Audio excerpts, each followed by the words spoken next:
नमस्कार। अद्भुत समय कार्यक्रम में आपका स्वागत है। इस कार्यक्रम में हम जीवन से जुड़ी हुई समस्याओं एवं उसके समाधानों के विषय में चर्चा करते हैं। हम में से हर कोई अपने जीवन में संघर्ष करते करते इस मुकाम पर पहुंचता है जहां पर वो कहता है कि बस अब बहुत हो चुका, मैं थक गया। और कई बार हम ऐसा भी कहते हैं कि अब मैं अपने जीवन का अंत कर डालूंगा। आज के इस कार्यक्रम के अंदर में हम देखेंगे किस तरह से जीवन के इन संघर्षों के ऊपर पर हम जय प्राप्त कर सकते हैं और एक विजयी जीवन हम जी सकते हैं, एक आनंदित और एक खुशहाली का जीवन हम जी सकते हैं।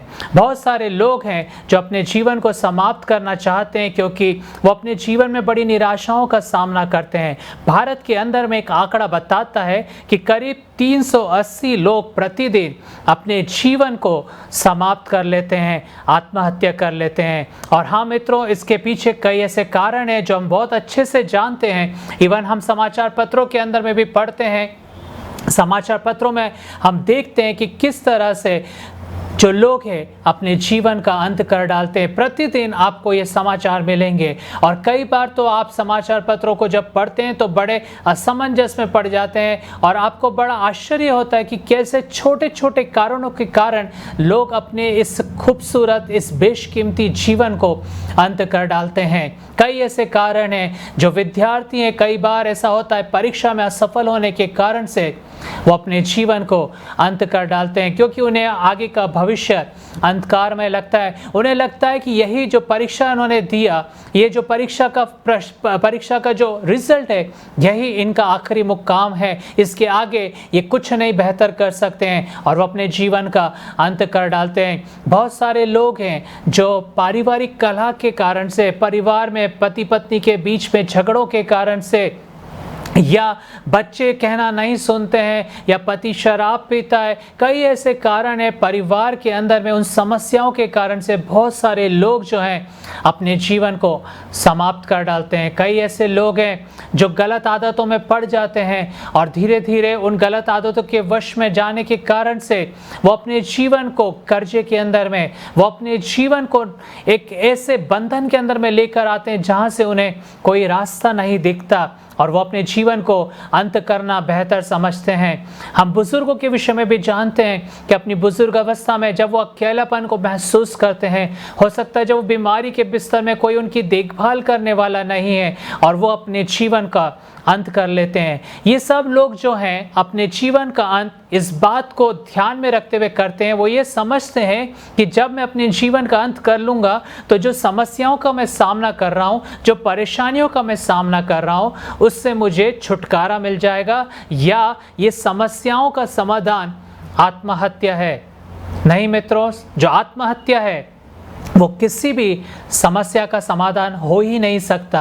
आत्महत्या जो है या जीवन का अंत कर डालना किसी भी समस्या का अंत नहीं है। क्यों मैं इस तरह से कह रहा हूँ, वो उसका कारण यह है कि आप देखिए जीवन में जो भी परिस्थितियों का हम सामना करते हैं, वो परिस्थितियाँ जो है अंशकालिक हैं, कुछ ही समय के लिए हैं, वो लगातार नहीं बनी रहती हैं।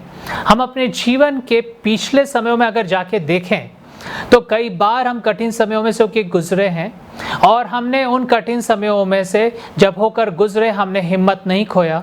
हमारे परिवार वाले, हमारे मित्र उन कठिन समयों में हमारे साथ साथ रहे और जब वो कठिन समयों का दौर खत्म हो गया, वो समय खत्म हो गया, तब एक नई बात को हमने अपने जीवन के अंदर में देखा। जिस रीति से एक रात्रि के बाद एक सुबह होती है, एक नई भोर को हम देखते हैं, एक नई सुबह का आगाज़ होता है, एक नई आशा का आगाज़ होता है प्रति भोर। उसी तरह से हम इस बात का भी ध्यान रखें कि जीवन में जो कठिन परिस्थितियां आती हैं, जीवन में जो परेशानियों की घड़ी आती है, जीवन में जब निराशा का समय आता है, वो कुछ ही समय के लिए है और वो समय टल जाने वाला है। इसलिए हमेशा अपने आप को आप ये स्मरण दिलाएं कि ये जो समय है थोड़े ही समय के लिए है, ये जो कठिन समय है थोड़े ही समय के लिए है और ये समय भी बीत जाएगा। इसलिए लगातार आप अपने आप को हियाव बंधाएं और दृढ़ हो जाएं और अपने इस जीवन को आप अंत करने का कभी भी विचार ना आने दें। बाइबल बताती है कि परमेश्वर हमसे प्रेम करता है, एक है जो आपकी चिंता करता है। जब कभी भी आप निराशा में से होकर गुजरते हैं, जब कभी भी आप परेशानियों में से होकर गुजरते हैं, जब कभी भी आपको ऐसा लगता है कि हमारे साथ कोई नहीं है, जब कभी भी आपको ऐसा लगता है कि अब मेरे आगे संसार में क्या रखा है, अब मेरे लिए क्या भविष्य है, मेरा पति मर चुका है, अब मेरे आगे का क्या भविष्य है, बच्चे कह सकते हैं मेरे माता पिता मर चुके, मैं तो अनाथ हो गया, अब मेरा आगे को भविष्य क्या है। लेकिन मैं आपको कहना चाहता हूं कि परमेश्वर आपसे प्रेम करता है, परमेश्वर आपका पिता है, और परमेश्वर ने ये जो जीवन आपको दिया है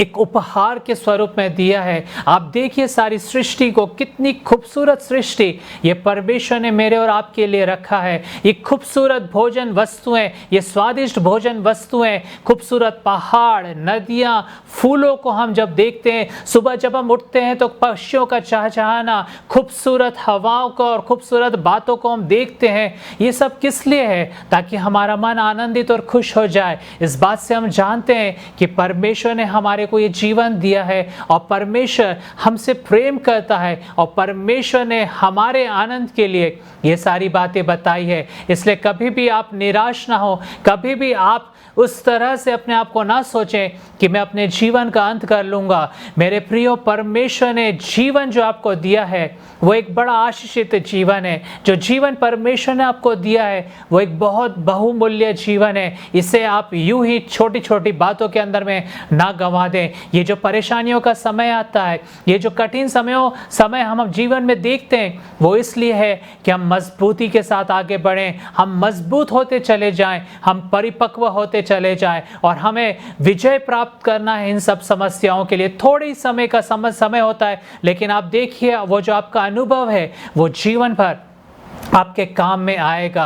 और इस इतिहास के अंदर में कई ऐसे मिसाल है, उसमें से एक व्यक्ति है, वो है थॉमस अल्वा एडिसन। और हम उनके विषय में जानते हैं कि उन्होंने जो है बिजली के बल्ब का आविष्कार किया। लेकिन क्या आप जानते हैं कि बिजली के बल्ब का आविष्कार करने से पहले वो कितने बार असफल हुए? वो 10,000 बार असफल हुए उस आविष्कार को करने के कारण से। और वो 10,000 बार जब असफल हुए, उन्होंने अपनी हिम्मत को नहीं हारा, लेकिन 10,000 जो उनके प्रयास थे, उसके बाद उन्होंने एक और कोशिश करी, एक और प्रयास करा, और हम देखते हैं आज हमारे पास उनका जो आविष्कार है हमारे जीवनों में कितना आशीष का कारण है। और उन्होंने उस बिजली के बल्ब का आविष्कार किया। इसलिए हम कभी भी हिम्मत ना हारें, क्योंकि हम जब हिम्मत लेंगे, जब हम हियाव बांधेंगे, जब हम अपने आप को दृढ़ करेंगे, जब हम एक और बार अपने आप को इस लायक बनाएंगे, एक और प्रयास को हम करेंगे कि नहीं ठीक है,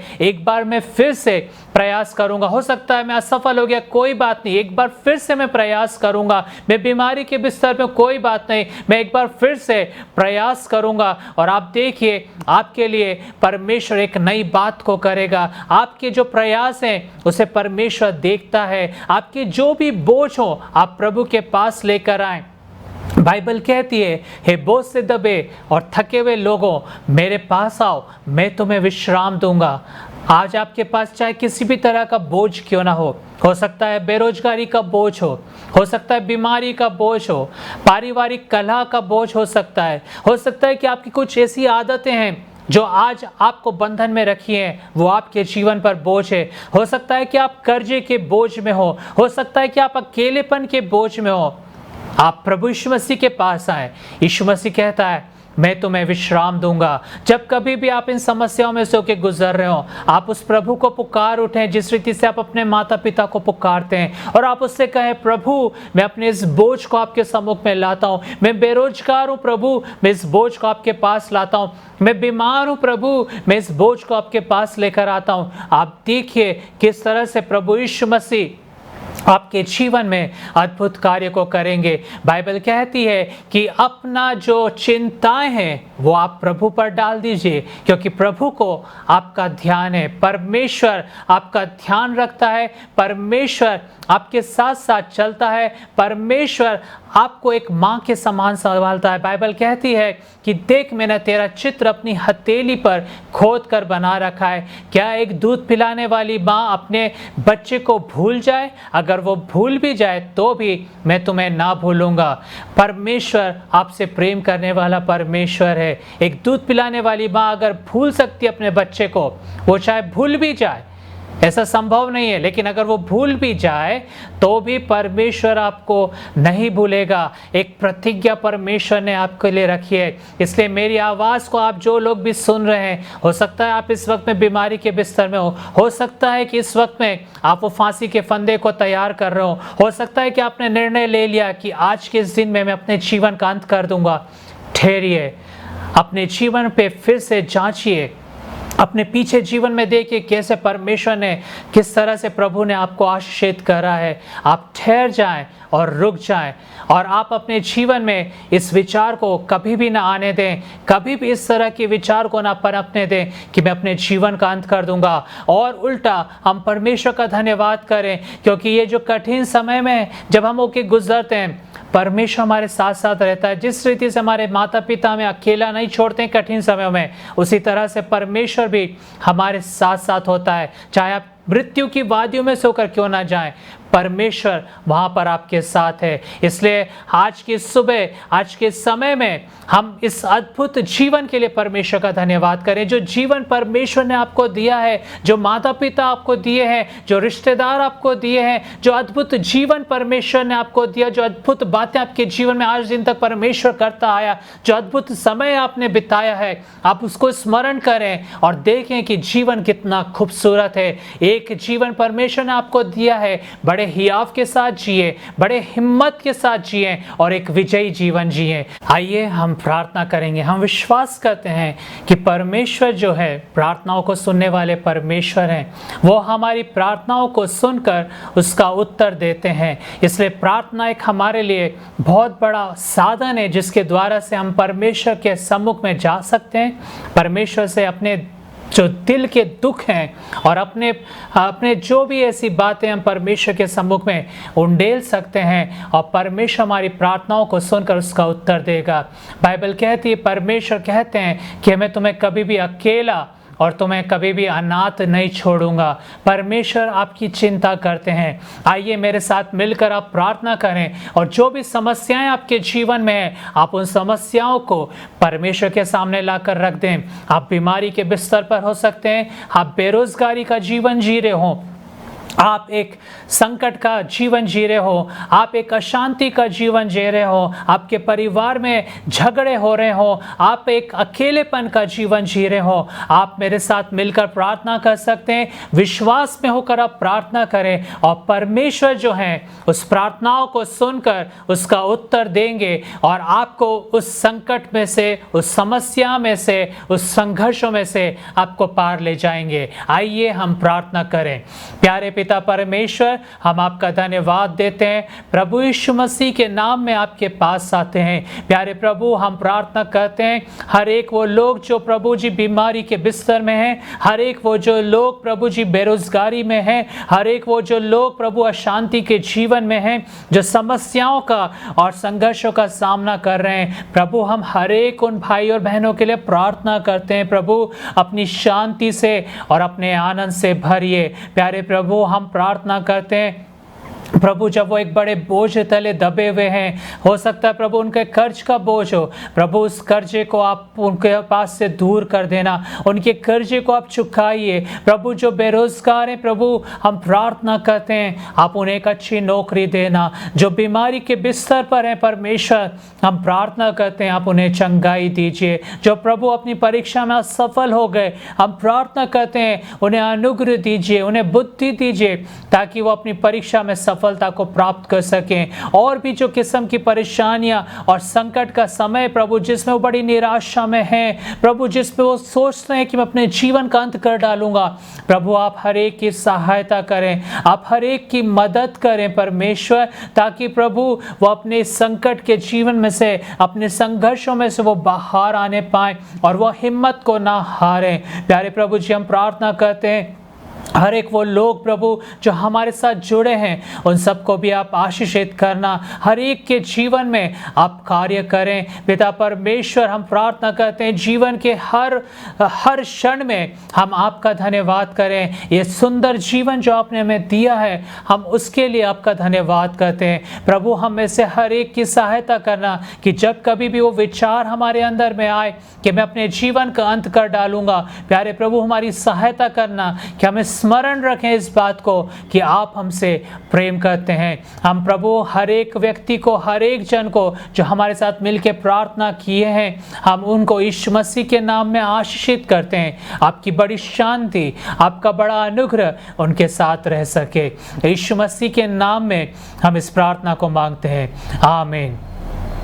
हम आपका धन्यवाद करते हैं हमारे साथ कार्यक्रम में जुड़े रहने के लिए, और प्रभु आपको बहुत आयत के साथ आशीषित करे। और हम विश्वास करते हैं कि जब आपने हमारे साथ मिलकर इस प्रार्थना को किया है, प्रभु आपको आपकी परेशानियों में से और आपकी समस्याओं में से छुटकारा देंगे। आप विश्वास रखें, हियाव बांधें इस खूबसूरत जीवन के लिए। लगातार आप परमेश्वर का धन्यवाद करते रहें, कभी भी वो गलत विचार को अपने जीवन के अंदर में पनपने ना दें। हमारे साथ जुड़े रहने के लिए हम आपका धन्यवाद करते हैं। और आपके पास अगर कोई परामर्श आप चाहते हैं या हमसे प्रार्थना करवाना चाहते हैं तो हमें आप लिख सकते हैं। हमें बड़ी प्रसन्नता होगी आपके साथ जुड़ने में। और आप जो दिए गए ईमेल और जो फ़ोन नंबर है, आप उस पर हमसे संपर्क कर सकते हैं, और हम आपके साथ खड़े रहने में, आपकी सहायता करने में हम बड़े प्रसन्न होंगे, बड़े खुश होंगे। और प्रभु आपको बहुत आयत के साथ आशीषित करे। इस अद्भुत जीवन का, इन अद्भुत समयों का आप आनंद उठाएं। शालोम।